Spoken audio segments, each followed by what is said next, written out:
There we go. Hello. But I can see the mustache, and now I can hear you also. Perfect. Oh, well, I wish I had the amount of hair that you had. It's daunting. It's actually intimidating, but it's beautiful. So,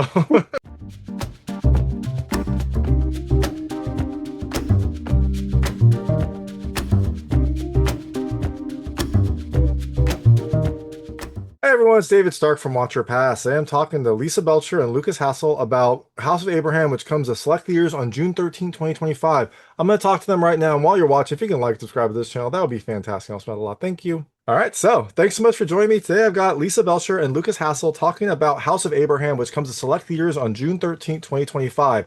It is a new indie thriller that deals with some sins of the past, some sins of the present, and some very emotional situations. I'm excited to talk to you both. I'm really curious to hear what horrible depths this film came from in your mind, Lukas. So let's get started.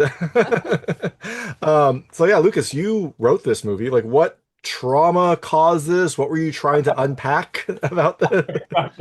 Yeah, well, I'm a big fan of sort of leaning into everything that people are uncomfortable with. I'm a big fan of don't be afraid of anything, right? So I, as a person, I'm comfortable talking about pretty much any subject that you might want to talk about. And so in this case, it was, Lisa and myself discussed making something together and making a feature together. And I had to sort of think both with my heart about what I felt was important to bring up, and that with a head from an independent production mind, what have we not seen before, and what is something that Hollywood would never make, that you have a much better chance as an indie filmmaker to get some attention for something like that. So I wanted to do something out of the box. And I think something like End of Life, and essentially more than anything, this film takes on manipulation. I think we see that around us all the time about sort of smarter, more ruthless people maybe taking advantage of the more vulnerable.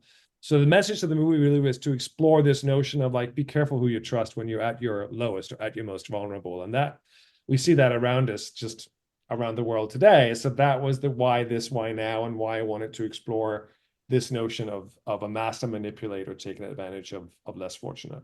Yeah, no, definitely. But I do like, well, I don't know if like is the right word, but it does feel like assisted death is always it's always kind of in the news, and it feels like it ebbs and flows. And it feels like we're in a situation where now maybe more people are discussing it, more people are thinking of it as like a right. So it is an interesting timing as well for you to kind of explore that and to see some of maybe the dark sides of what might happen when you have that, type of an industry or that type of a service.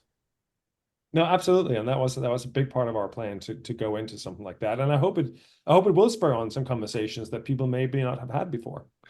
And you also play, I guess the master manipulator, you play Abraham. Was that always the case? Did you write this with the idea that you would star in it, or was that just kind of like you knew the character, you knew what they were going through, so you just kind of stepped in and said, "This is perfect." No, it's a good point. I think it's both in this case. I mean, sometimes I write without knowing who's going to play the characters. And in this case, I had worked with Shaye before, who ended up being Beatrice. And so I wrote Beatrice for her in particular. And with Abraham, I knew sort of my own skill set, and I tend to play villains a lot. And so it was just easier. Sometimes if you have a person in mind, it's easier to get those details in there that you're looking for.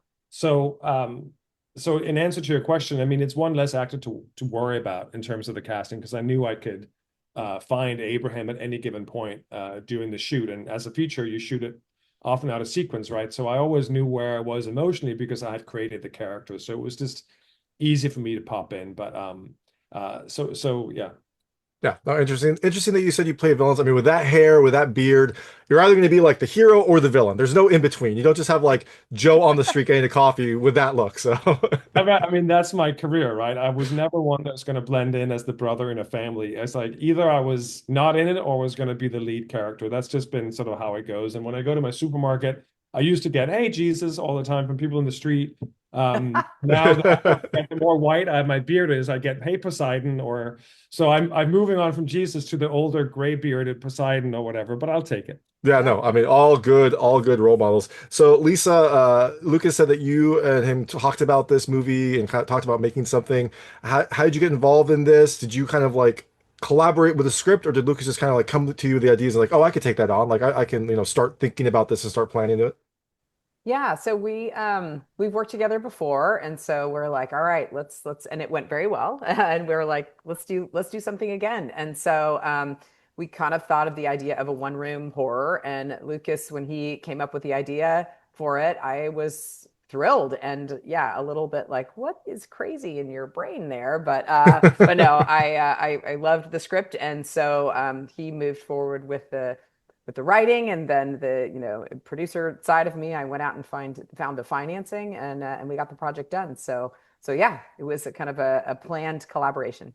That But is perfect. Lisa is a great. I just want to jump in. Lisa is a great collaborator in that sense. That although it was my idea and I created the script, Lisa was in on it from early to sort of give feedback and have some thoughts, and maybe we could look into this a little bit more. So she's not just someone who was like, oh, I love the script. She has a lot of interesting feedback and thoughts, and so a lot of Lisa is in there as well. That's awesome. Yeah, I mean, she's literally in there as well, but we'll talk about that in a second.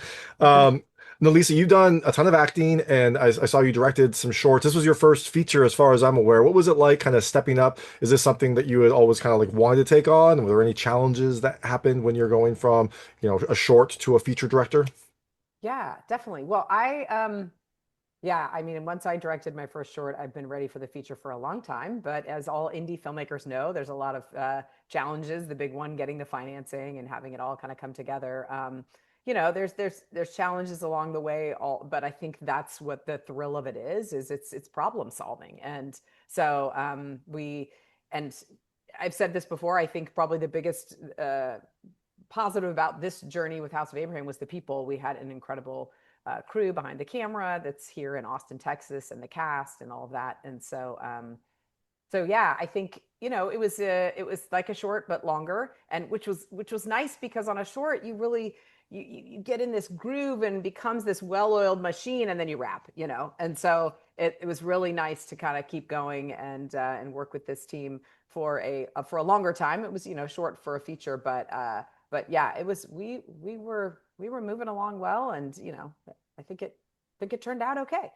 That's awesome. That's awesome. If you can just kind of like take what you've known and then just kind of expand it, I guess, make it just Yeah. kind of stretch it out a little bit longer. That makes it a much easier transition. Now, you also are literally in the film. You have a short role. Was that always supposed to be like a role that you were going to take on, or was it just something that you're just like, well, budget, time, all that stuff, I can just pop in and, be this person for, 20 seconds or however long it was. Yeah. Well, I mean, we don't show this a whole lot, but the way that it was initially started out was Lucas wrote the role of Abraham for himself and Dee for me, because we had worked as actors, writers, directors together before. So that's kind of how it initially sort of came out of the gate. And then with the opportunity to work with Natasha, and I am so grateful that she came on and took on the role of Dee. And I think for the film, it definitely was the right decision. But Lucas and I were originally going to co-direct, so he had to make the hard choice of stepping back out of directing, and I had to make the hard choice of stepping out of acting. But I think I'm really proud of us. And Lucas, if I haven't ever said that, I am. That was hard for us to decide and to do, but I think it was 100% the best choice for the film. So therefore, I'm like, I need a little cameo. So we did that. We shot it on day one, and I was like, okay, that's done. I don't have to worry about hair and makeup, even though my hair and makeup was a bit horrifying for that particular role. But uh, Yeah. but yeah, I just I needed my little stamp on that, so that's what that was. Yeah, that's awesome that you had worked together before, so you were able to like recognize that this is best for the project and there were no egos involved in this kind of decision. That is fantastic to hear. Yeah, thanks. Yeah, Yeah, Uh, it was definitely a difficult decision in some ways, but it was also in hindsight it was an easy decision to make at the same time because getting my good friend Natasha on board, who is such an accomplished actor and brings so much to the table, was mm, a no-brainer, and I love her performance in this film. So I'm thrilled to have sort of stepped aside my original ambitions of co-directing with Lisa to work and get a chance to work with Natasha again. I've worked with her many times, and we're good friends. And on in Austin, we stayed together in a house together. So every night after shooting, we could come back home and have a glass of wine or gin and tonic and decompress and debrief about what happened in the day and run lines for the next day sometimes. So it helps too when you can shoot with your really close friends. yeah, that's yeah. awesome. Yeah. And to add in on that, just to be really clear, I am so thrilled that Natasha played this role, and I don't have zero regrets, and it was the best decision for the film. So yeah. Yeah, and it sounds like so, Lucas, you'd worked with Natasha and Lynn before. Is that how you brought them on board, or did you just kind of reach out and see you wrote one role for Lynn and then Natasha came on later? Did you just kind of like reach out to put feelers out there? Is that how they got on?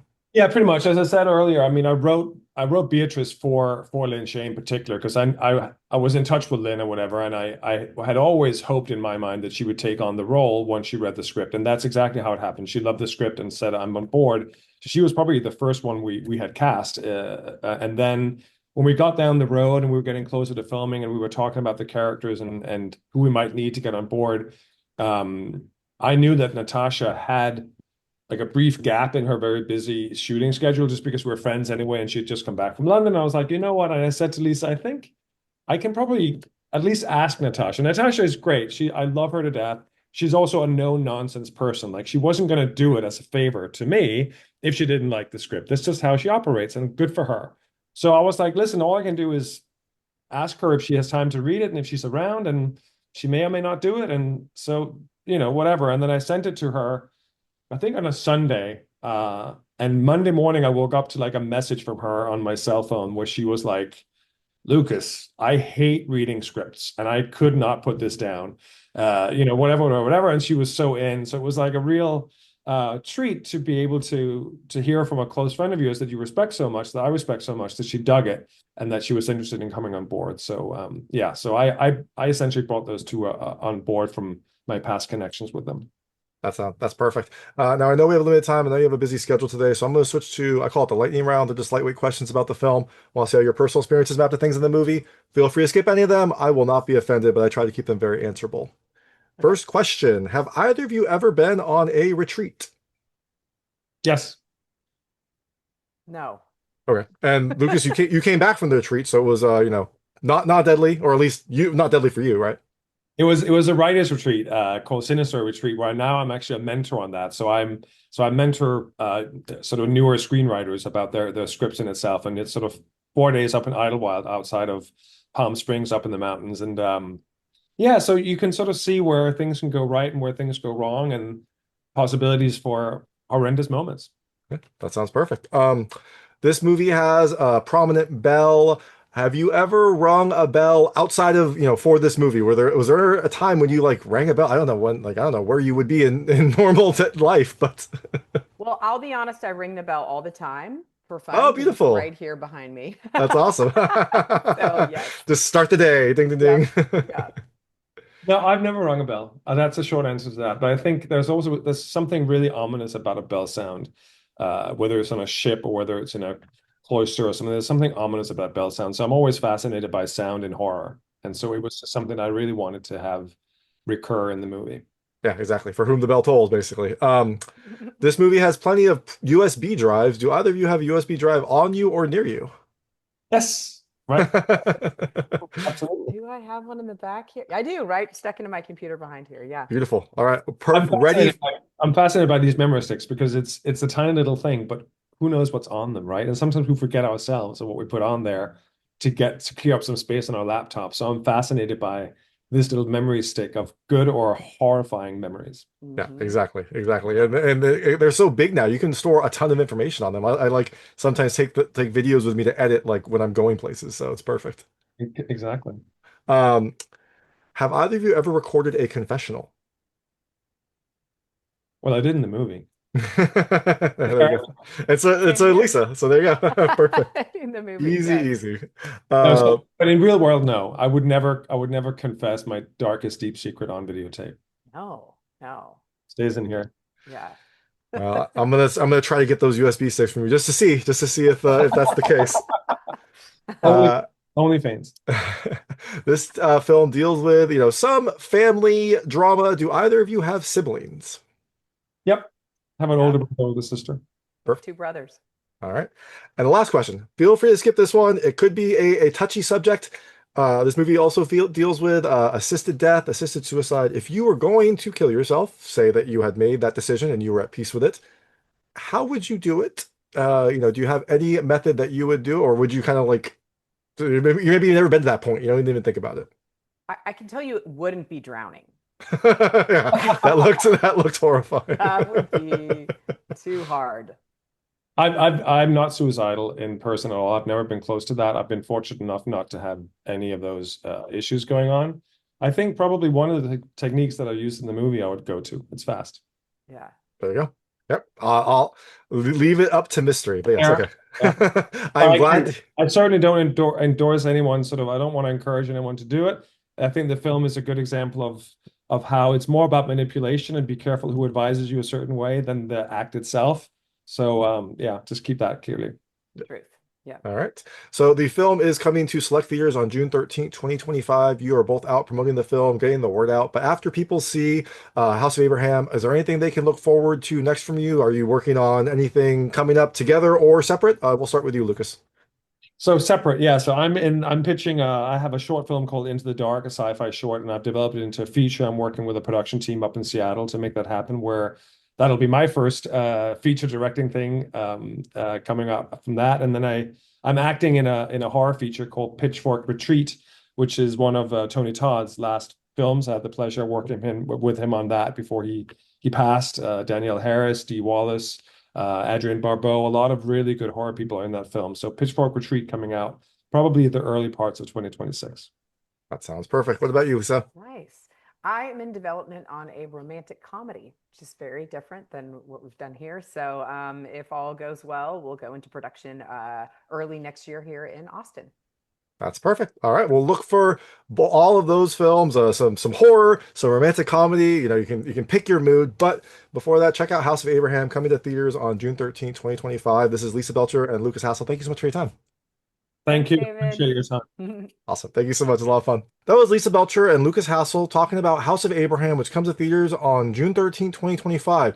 It is a thriller that deals with some emotional pain, some sins of the past, and some sins of the present. If you like this interview, please like and subscribe to this channel. It helps me out a lot. Make sure all my new content goes straight to you. Thank you.